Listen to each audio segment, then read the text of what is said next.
할렐루야. 아멘. 제가 지난주에 이런 얘기를 들었습니다. 밥 먹고 2시는 너무 졸린 시간이다. 왜 오예배를 2시 반에 드려야 하나? 라는 얘기를 누가 하신지 모르겠어요. 지나가다 흘러가다 들었는데 우리 깨어서 함께 말씀을 잘 집중했으면 좋겠습니다. 저희가 청년부는요, 그러니까 주일학교 학생들은 파이디온 교재를 다 같이 처음부터 보고 있는데, 청년부는 이제 말씀을 하나하나씩 강해하는 설교의 형식으로 보고 있습니다. 그래서 올해 이제 이사야를 다 보고, 지난주부터 저희가 이제 청년부가 히브리서 말씀을 함께 보기 시작했습니다. 지난주는 1장의 말씀을 보고, 이제 오늘은 2장의 말씀, 우리가 4절까지 읽었지만 2장 전체의 내용을 가지고 말씀을 한번 나누어 봤으면 좋겠습니다. 히브리서 1장은 우리에게 어떤 것을 가르쳐주고 있냐면, 예수 그리스도가 천사보다 위대하시고 모든 선지자보다 탁월하시고, 그리고 그분은 하나님이시다, 창조주 하나님이시다라는 것을 우리에게 알려주고 있습니다. 그리고 나서 2장이 그러므로라고 하면서 시작을 하게 되는 것이죠. 그러니까 예수님께서, 그 위대하신 예수님, 하나님이신 예수님께서 그 사실이 우리의 삶에 요청하는 것이 있다라는 것이죠. 단순히 하나님, 예수님 멋있으십니다, 위대하십니다, 찬양받기 합당하십니다 고백으로 끝나는 것이 아니라, 그분을 그렇게 고백하는 것이 우리의 삶에 분명히 요구하는 요청이 있다라는 것입니다. 히브리서 2장은 크게 두 부분으로 나눠볼 수 있어요. 1절부터 4절까지 우리가 오늘 읽은 말씀은 경고의 말씀입니다. 천사보다 우월하신 아들을 통한 복음을 그러니까 그 우월하신 아들을 통한 이 복음을 흘려보낸다면 더 큰 심판이 온다라는 것이죠. 그리고 5절부터 18절은 이 경고의 이유에 대한 이야기들을 하나하나 풀어가고 있습니다. 오늘 2장의 전체 내용을 좀 살펴보면서 왜 이 심판을 흘려보내는 것이, 이 구원을 이 복음을 흘려보내는 것이 우리에게 더 큰 고통이고 심판인 것인지를 하나하나 깨달아 갔으면 좋겠습니다. 오늘 말씀의 제목을 보면 흘러 떠내려가지 않도록이라는 제목을 제가 함께 제목을 가지고 말씀에 섰는데요.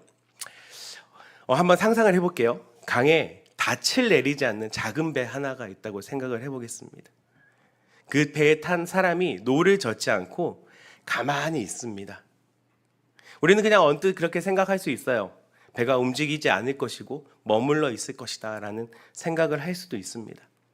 근데 우리가 잘 보면 그 배는 머물러 있는 것이 아니라 흐르는 강물에 천천히 분명하게 쓸려 내려가게 되어진다는 것이죠. 그 오늘 말씀의 제목의 뜻이 그러한 이야기입니다. 닷 없는 배가 조류에 쓸려 표류하는 장면을 가르치는 것이 흘려 떠내려 간다라는 것이죠. 말씀은 우리에게 묻고 있습니다. 당신은 노를 젓고 있습니까? 아니면 가만히 앉아서 쓸려 가고 있습니까?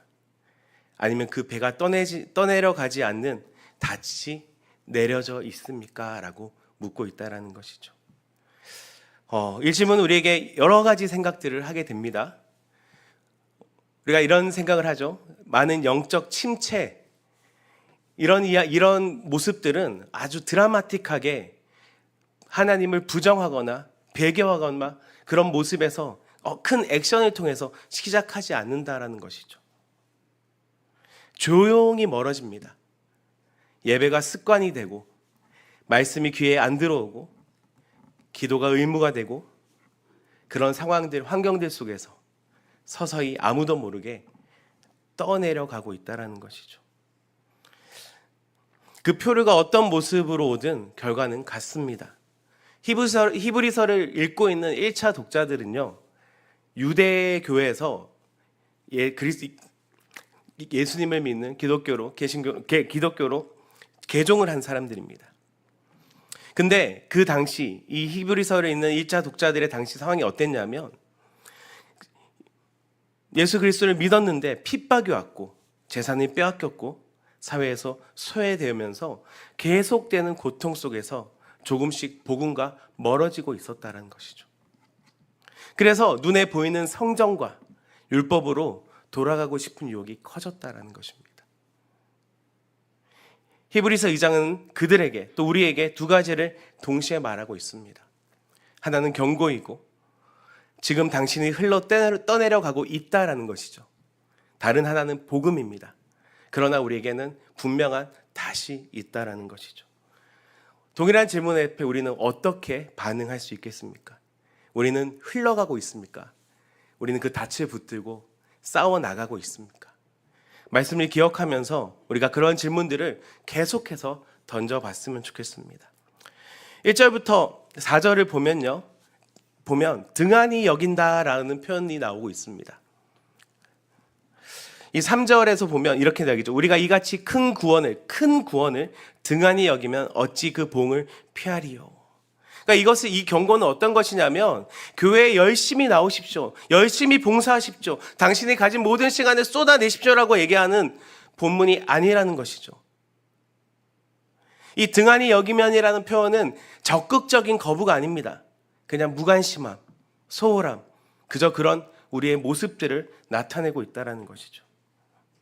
이것은 복음을 반대하는 사람들의 모습이 아닙니다. 복음을 믿으면서도 그 구원의 위대함을 점점 당연하게 여기는 사람들입니다.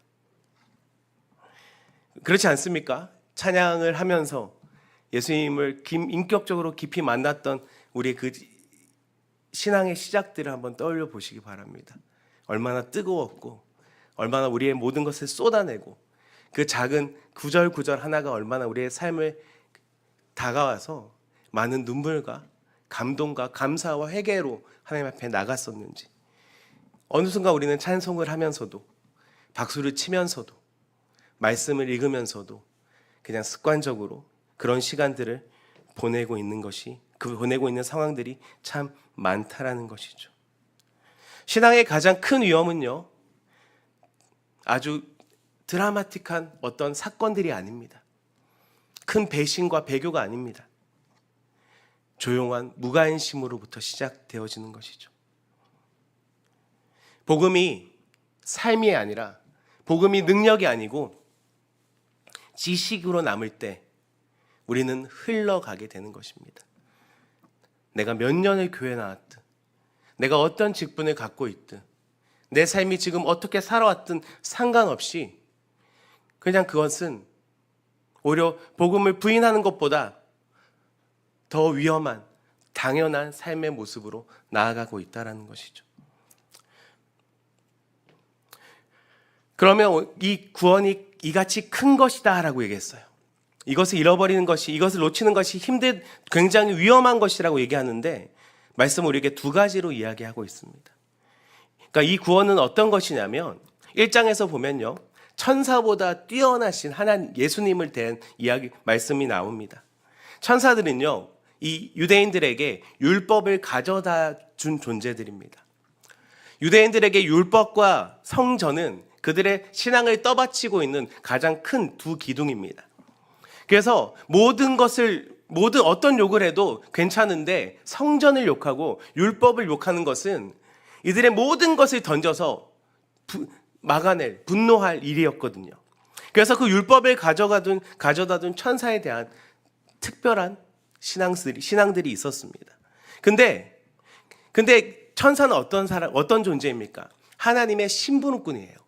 하나님의 말씀을 그냥 전달하는 이들입니다. 하나님의 일을 하나님께서 시키신 일들을 하는 존재들이에요. 근데 이 복음은 어떤 것이냐면 바로 하나님의 아들 예수 그리스도께서 직접 선포하셨다라는 것이죠. 전혀 싸움이 되지 않는 아주 놀라운 능력이라는 것이죠. 그리고 이것은 어떻게 다 확증이 되냐면 하나님께서는 표적과 기사, 능력과 성령의 역사를 통해서 복음의 진리를 우리에게 증거하고 계시다라는 것이죠. 율법보다, 그들의 삶이 살아온 생활의 모습보다, 경험보다 우리에게 가장 중요하고 놀랍고 위대하고 소중한 것이 무엇인지 우리에게 분명히 알려주고 있다는 것입니다. 복음을 버리는 것은 더 좋은 것을 선택하는 것이 아니다라고 이야기하고 있는 것입니다. 복음을 버린다고 하는 것은 더 큰 것을 버리고 더 작은 것으로 돌아가는 것이라고 우리에게 말씀하고 있는 것입니다. 복음은요, 하나님의 아들이 선포하시고 성령께서 확증하신 최고의 선물입니다. 아멘이십니까? 예, 우리는 그 복음을 붙들어야 되는 거예요. 그 복음을 기억하면 복음을 살아내는 것이 참된 그리스도인의 모습이어야 된다는 것이죠. 그 익숙함으로, 그 습관으로, 그것이 지식이 되어서 지루함이 되어서는 결코 안 된다라고 말씀하고 있는 것입니다. 그리고 그 계속해서 말씀은 들은 것에 더욱 유념하라라고 이야기하고 있습니다. 더 많은 종교 활동이나 더 큰 열심이 아니라 우리에게 더 필요한 것은 이 복음, 참된 진리를 진짜 붙들고 나가는 것입니다. 영적 침체를 극복하는 것은 우리의 노력으로 이루어질 수 없는 것입니다. 내가 받은 그 능력이, 영광이, 그 복음이, 그리스도의 사랑이, 하나님의 은혜가, 성령의 함께하심이 얼마나 큰 것인지, 영광스러운 것인지 바로 깨닫고 바라볼 때 우리는 그 침체로부터, 그 지루함으로부터, 그 습관으로부터 벗어날 수 있다는 것이죠. 이것이 흘려보내지 않아야 될 참된 복음의 능력입니다. 그래서 5절부터 9절은 5절부터 계속해서 이 경고에 대한 이유들을 우리에게 성경은 알려주고 있는데요. 5절부터 9절의 말씀입니다. 제가 읽어드리겠습니다. 하나님이 우리가 말하는 바 장차 올 세상을 천세에 복종하게 하심이 아니니라. 그러나 누구인가가 어디에서 증언하여 이르되 사람이 무엇이기에 주께서 그를 생각하시며 인자가 무엇이기에 주께서 그를 돌아보시나이까. 그를 잠시 동안 천사보다 못하게 하시며 영광과 존귀로 관을 씌우시며 만물을 그 발 아래 복종하게 하였느니라. 만물로 그에게 복종하게 하셨은즉 복종하지 않은 것이 하나도 없어야 하겠으나 지금 우리가 만물이 아직 그에게 복종하고 있는 것을 보지 못하고 오직 우리가 천사보다 잠시 동안 못하게 하심을 입은 자 곧 죽음의 고난을 받으심으로 말미암아 영광과 존귀로 관을 쓰신 예수를 보니 이를 행하심은 하나님의 은혜로 말미암아 모든 사람을 위하여 죽음을 맛보려 하심이라. 5절부터 9절의 이야기는 어떤 이야기냐면요, 아담이 잃어버린 것을 마지막 아담이 되찾아오셨다라는 것입니다. 하나님이 인간을 어떻게 창조하셨습니까? 우리가 창세기를 보면 너무 잘 알 수 있죠. 하나님의 형상으로 만드셨어요.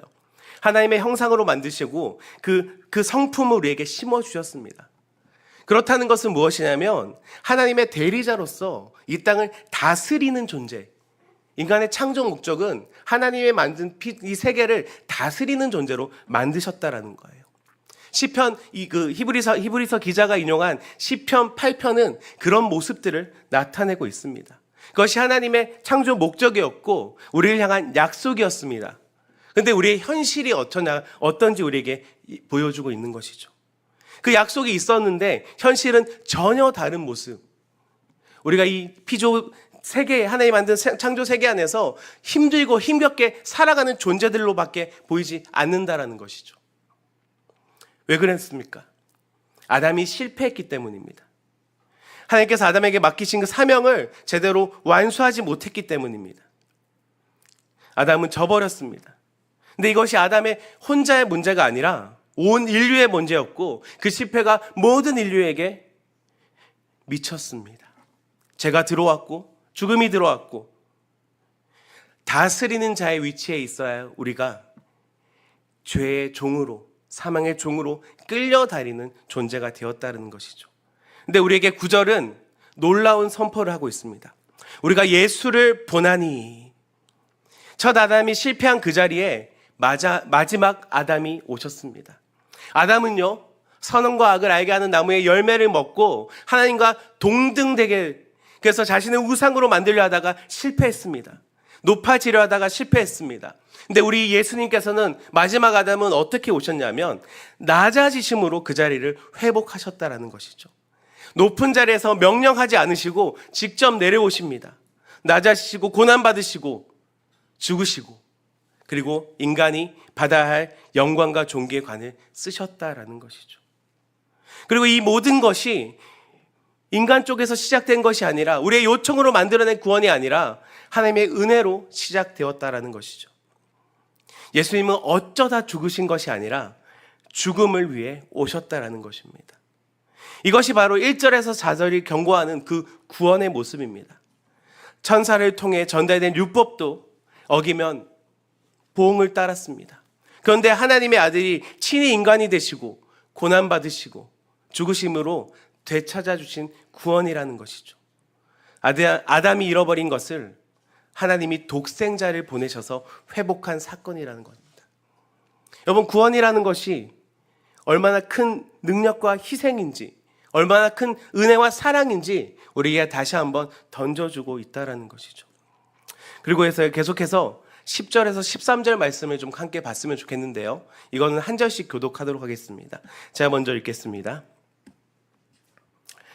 그러므로 만물이 그를 위하고 또한 그로 말미암은 이가 많은 아들들을 이끌어 영광에 들어가게 하시는 일에 그들의 구원의 창시자를 고난을 통하여 온전하게 하심이 합당하도다.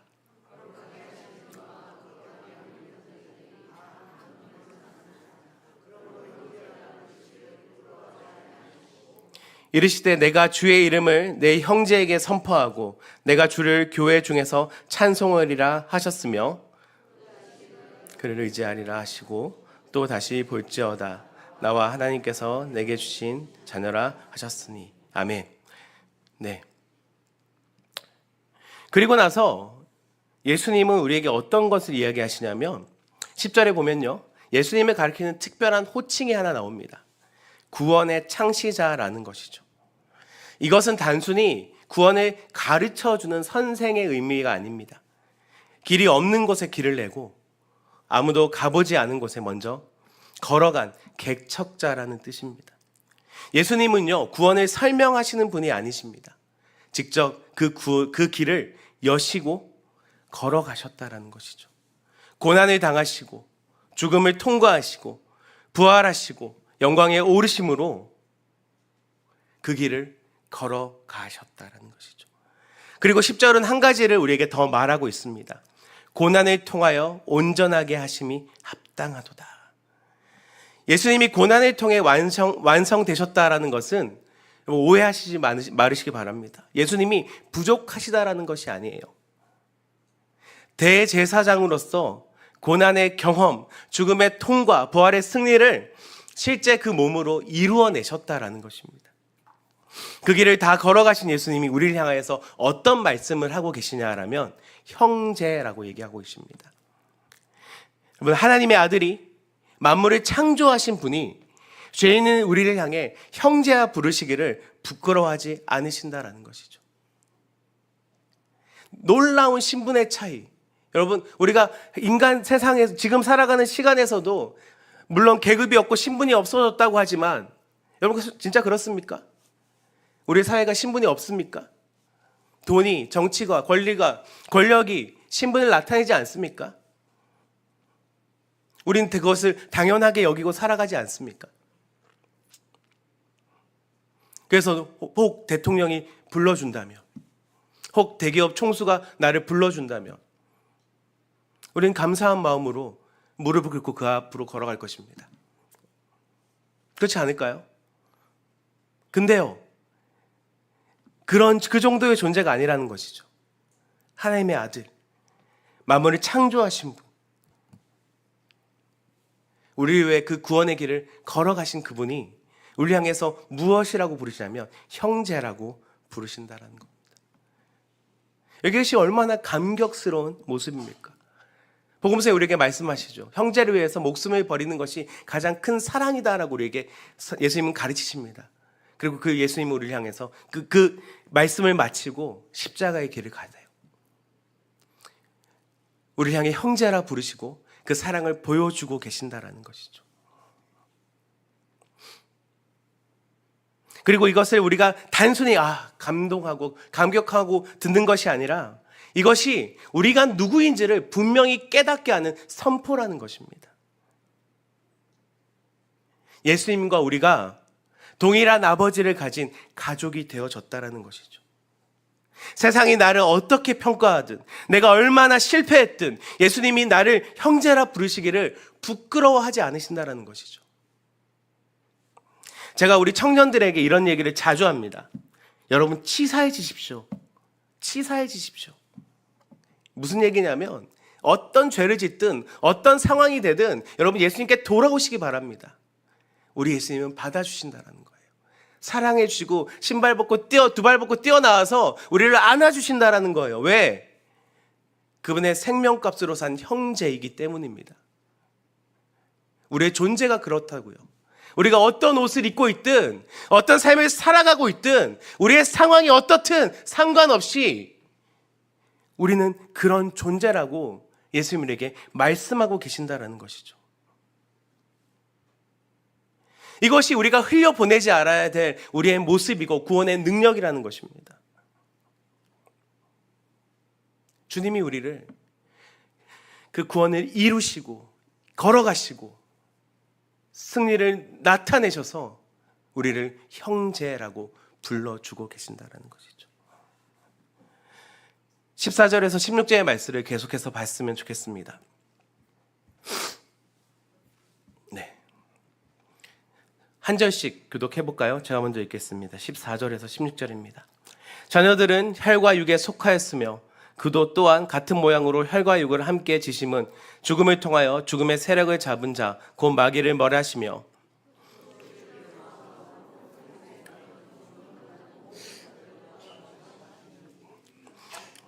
네, 이는 확실히 천사들을 붙들어 주려 하심이 아니요 오직 아브라함의 자손을 붙들어 주려 하심이라.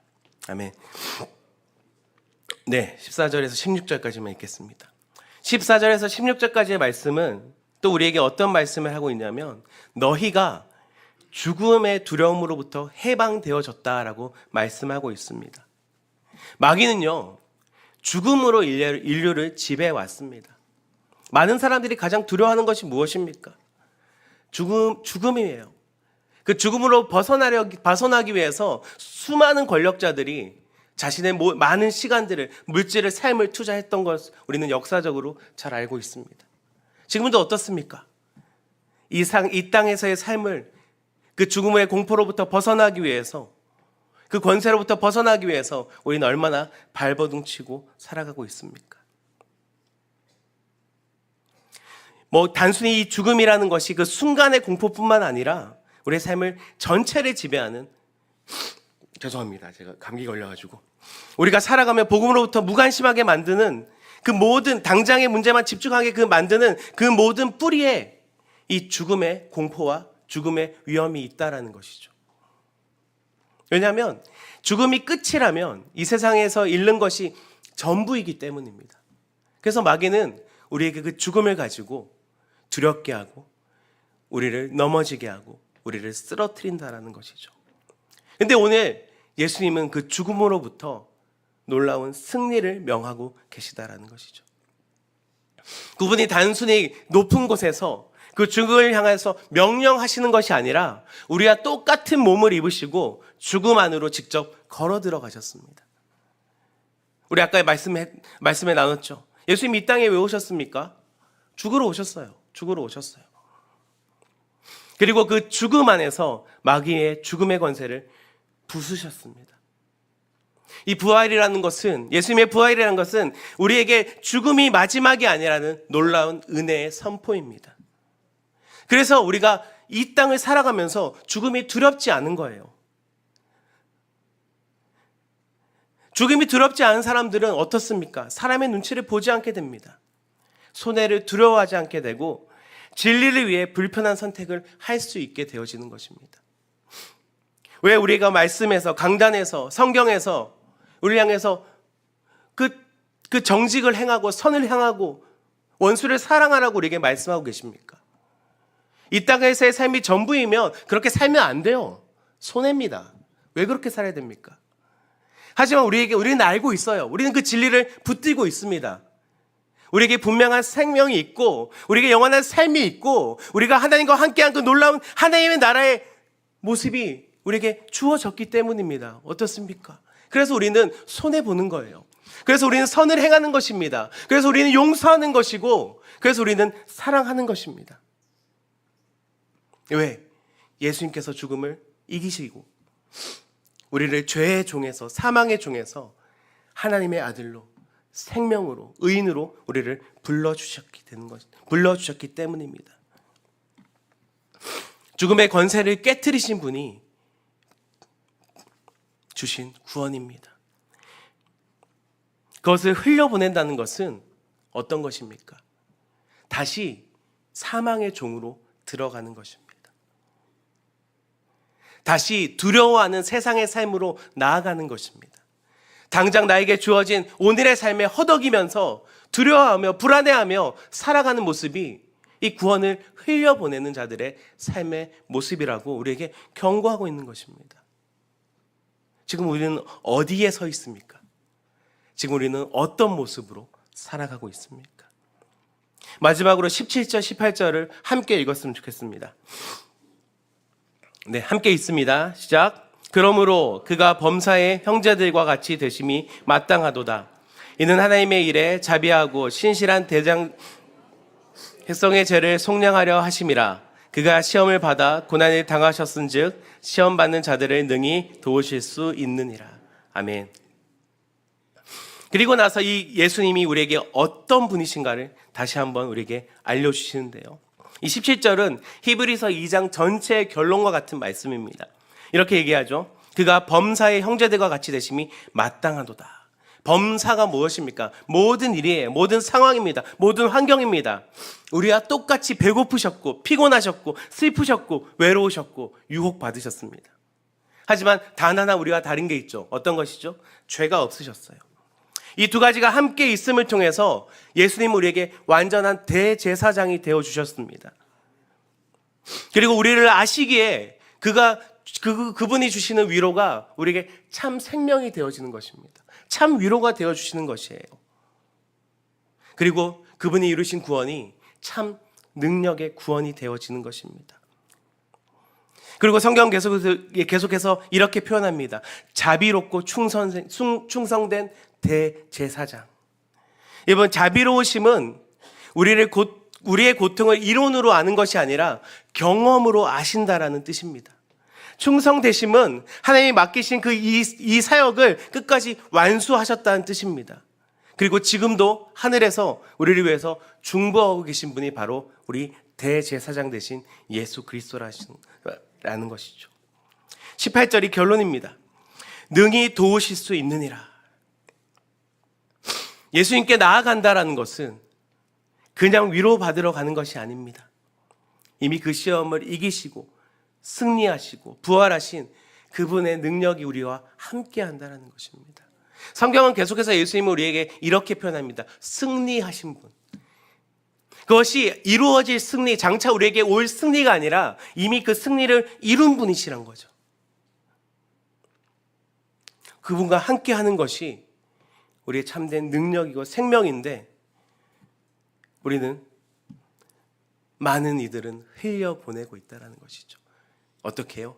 무관심 속에서, 익숙함 속에서 그냥 그렇게 습관처럼 이 복음이 위대함이, 이 복음의 놀라움이, 이 복음의 생명력 있고 능력 있음을 바르게 알지 못하고 다시 한번 깨닫지 못한 채 우리는 흘려보내고 있다는 것입니다.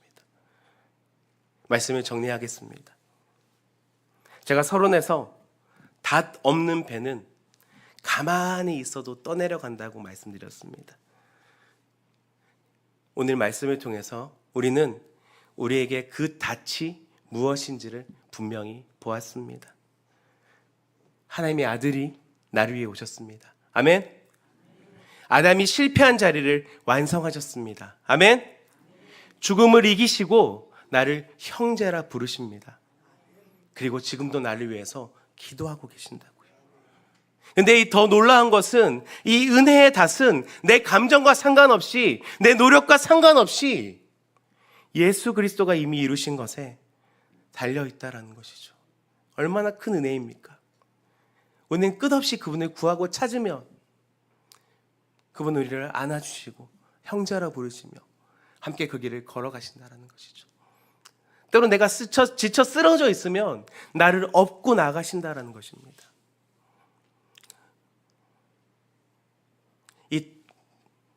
이 닷은 절대로 끊어지거나 우리와 멀어지거나 흔들리지 않는다라는 것이죠.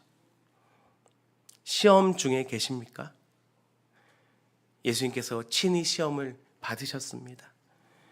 내가 누군지 내가 어떤 존재인지 내 정체성이 흔들리십니까? 예수님이 우리를 형제라 부르셨습니다. 죽음이 두려우십니까? 예수님께서 이미 승리하셨습니다. 복음이 시들어가서 그렇게 평범 아무렇지 않은 무감각한 시간들로 살아가고 계십니까? 예수께서 우리를 위해 죽으시고 우리 위해서 부활하셨습니다. 우리의 시간들 속에서 여전히 우리는 그 강물은 실은 세상이란 강물은 흘러갈 것입니다. 하지만 우리가 기억해야 될 것은 우리는 정답이 있어요. 우리는 확실한 것이 있습니다. 우리는 붙들고 의지할 놀라운 능력이 있습니다. 우리의 가장 완벽한 닷이 있습니다. 그 예수 그리스도를 기억하시고 그 구원의 감격을, 그 복음의 능력을 날마다 나에게 선포하면서 살아가시기를 예수님의 이름으로 부탁드리겠습니다. 우리 같이 한번 찬양하겠습니다.